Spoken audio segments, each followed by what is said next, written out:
guys, it's Jessie here from Tonkadale, and today we're building a terrarium. First off, I'd like to start with a glass vessel. I chose a very large vessel for today's demonstration just so we can really see all the steps and we can see all the parts. However, you can adapt this method for really any sized container. The definition of terrarium is terra, earth, in arium, or some kind of part of that word, which means vessel. So earth in a vessel. If there's a lid on the terrarium, that's an enclosed system that can really sustain itself. With an open style terrarium, we will have to do some watering from time to time, but it should stay very nice and humid inside the terrarium, so the plants won't need a lot of water. First thing we like to do when creating a terrarium is to create some layers. We use the horticultural charcoal in the base of the terrarium. This creates a bit of a filter. If you can imagine your little compost bin that you have on your kitchen counter, there's a charcoal filter in the lid, and that kind of keeps it fresh, keeps things from stinking and getting mucky. So we'll do a layer of charcoal. The bag's already open, so we're gonna pour from that. I would say probably about 1/4 to 1/2 inch. Smooth that out. Oh wow, that's cool. All right, that's a good starting point. Next, we'll do a layer of rocks or stones. This is a mixture of river rock and river gravel. It's all good. This helps with the percolation and drainage.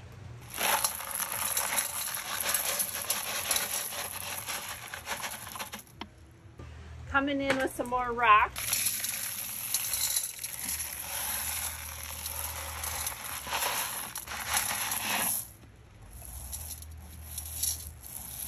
Pretty.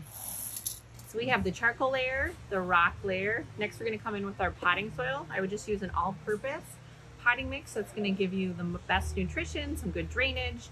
If you want to lighten it up a bit, you could even go with the seed starting mix, but I think all-purpose is going to be just fine for us right now. The depth of the soil just needs to be a couple inches because we're going to be using a lot of teeny tiny plants that have kind of a shallow root system. So I would say that's probably 3 inches. This would be a really fun project for mom's night or a birthday party. Can't you see it? All right. It's pretty cool. It looks like a trifle. All right, next let's talk about the plants. We have all of these teeny tiny terrarium plants, and actually kind of a fun story behind it. We used to grow all of these terrarium plants here at Tonkadale. We had a propagation area about midway back in the greenhouse with heated benches, and we would propagate all of these baby plants. So everything from like baby tears, angel vine, mini begonias, mini coleus, all kinds of pileas and such. Well, as time went on, we needed more retail space. As you know, in spring we fill this place from floor to ceiling with all kinds of color. But we have a grower friend out in Lester Prairie, and now they do the propagating for us. So now on a monthly basis, we'll get a shipment of terrarium-sized plants. And it's really fun because we're able to add new things into the mix. So things like string of pearls, string of hearts, little pileas, things like that, and offer them at a really affordable price. So these are always $3.99 in the square black pots. My favorite for terrariums has got to be baby tears. They love a lot of moisture and they're creepy crawly, kind of like a ground cover. When I think about a terrarium, you're thinking about this living earth type situation. So think about what you see when you're out in the forest, like an understory. There might be a canopy with trees. You might have a path that you come across. So think of it as its own kind of little make-believe world. I also like to use sheet moss to act as kind of a ground cover, a grassy area, place for your eye to rest. It's really fun to add in stones and rocks. I have some bark. So here we go. I have no plan, no drawings. We're just gonna wing it. There's 3 colors of baby tears: green, a lime green, and a sagey green. Sometimes you can find them mixed in one. So what I like to do is take them like that, and then I kind of open them up so that so when I plant them, it's more of a line. You could also plant them in a grid, like a checkerboard with the different colors. That'd be kind of cute, or you could separate them. And everything in this terrarium will grow, so there is some maintenance required: pruning, snipping, trimming. This is too big, I'm gonna bust it. Bust it. That's nice.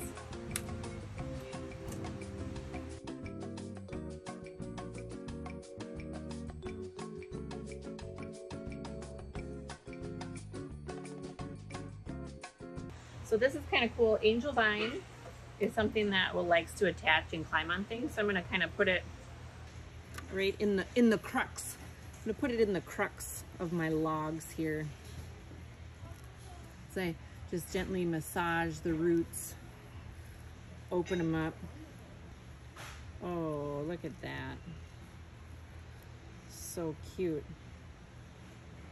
I'm gonna make a bit of a triangle with my baby tears. Put them in 3 corners. And this one is the sagey green and green mix.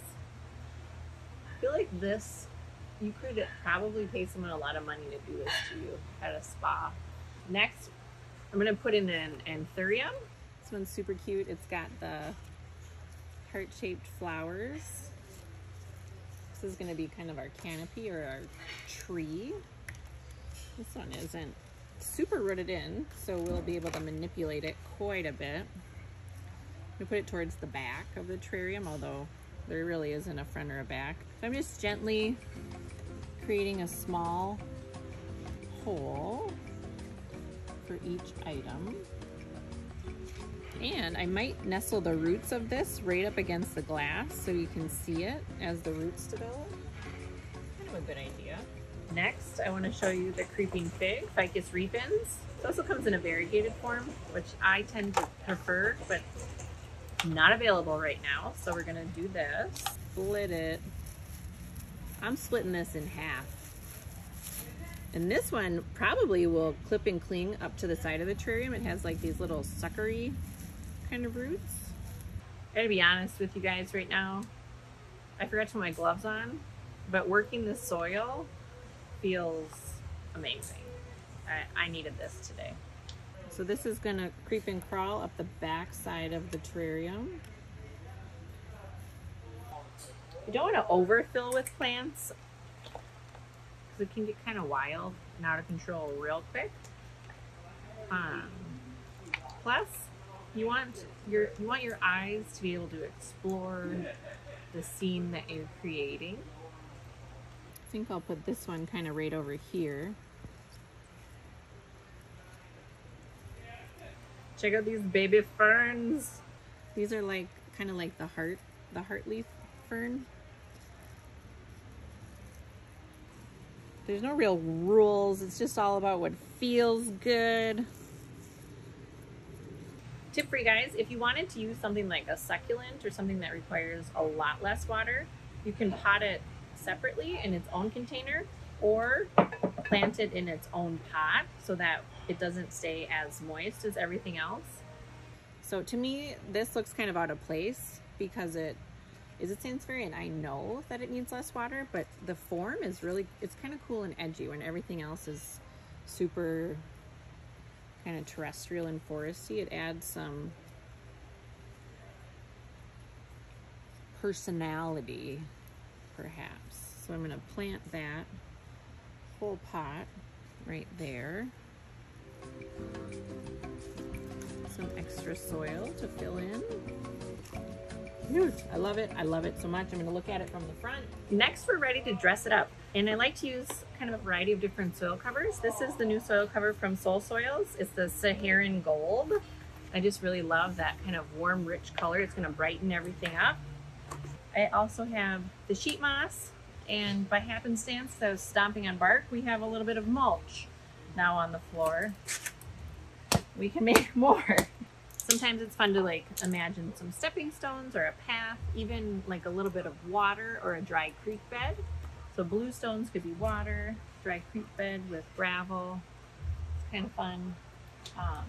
Another thing that I think adds interest is some terracotta shards. So, you know, as you get started, you know, just a way to kick things off would be to break some old terracotta pots you might have. This is cool. You get kind of the bottom of the pot. Place it upside down in here. I love that. Look at how cute that is. I love the terracotta in there. All right, next we're gonna go in with the rocks. And I wanna show you something kind of cool. One way to deliver the rocks to the surface is to have like a funnel with a small spout so you can really direct them where they need to go. And I kind of forgot about that technique until just now because I'm like, how am I going to do this? I'm going to use this baby scoop. You can use a spoon. Oh, how cute is that? This is so fun, you guys. I'm having a blast here.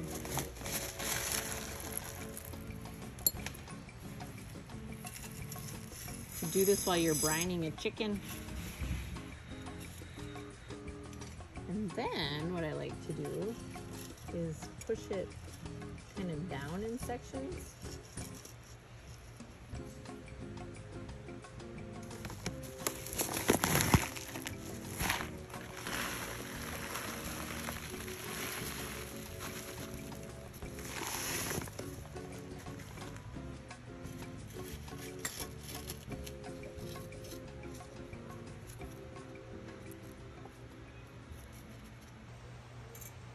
I think we're good on the soil cover here, the rocks. I think next we'll come in with the sheet moss. Sometimes I just run this under a faucet until it's wet like a sponge and then I squeeze it out. I just don't have time for this because it's very workable. Now this sheet moss it's not living, it's preserved and dyed. And I'm just gonna poke it wherever I can see soil. It's very pliable and workable. And again, I think with a little bit of effort, I can push it down the front of the glass so you can see some layers. Yeah?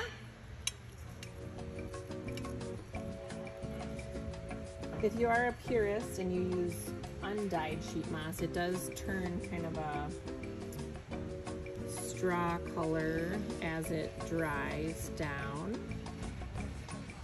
or it gets bleached from the sun. Mostly that's what happens, is the bleaching from the sunlight or just light in general. One thing, if you're getting kids involved or if you travel, we're just in Sanibel Island and it's a huge hub of shell collecting. So we did bring home a small bag of shells. So if you're on vacation, you're at the North Shore, grab some special rocks or agates or shells if you happen to go to a beach, sand dollars, all that kind of stuff can look really neat in a terrarium and can also be served kind of as like a memory capsule. So that's kind of a tip for kids and adults. I think a lot of people would enjoy that. Or maybe you find some special gems or, things that are just meaningful. Go ahead and throw those in there. I am in love with this terrarium. I don't know, what if you hid an engagement ring in the terrarium and gave it to your Valentine? I don't know, should we go here? I have some dried mushroom tops.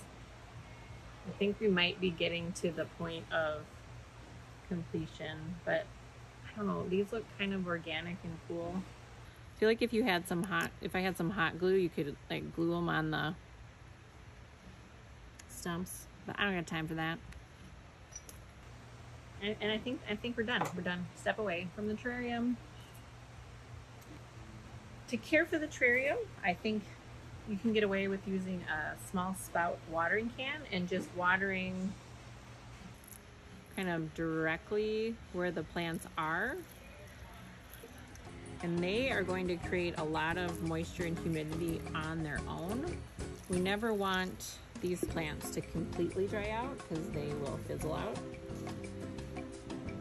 But we'll just give them a little bit of a watering in, and actually the water is kind of washing the sides of the glass where we poked down those stones, washing away the soil.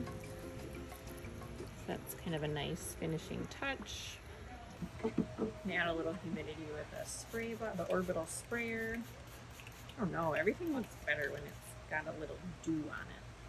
That's terrarium construction. I hope you loved it. Thanks for watching, and we'll see you at Takadale.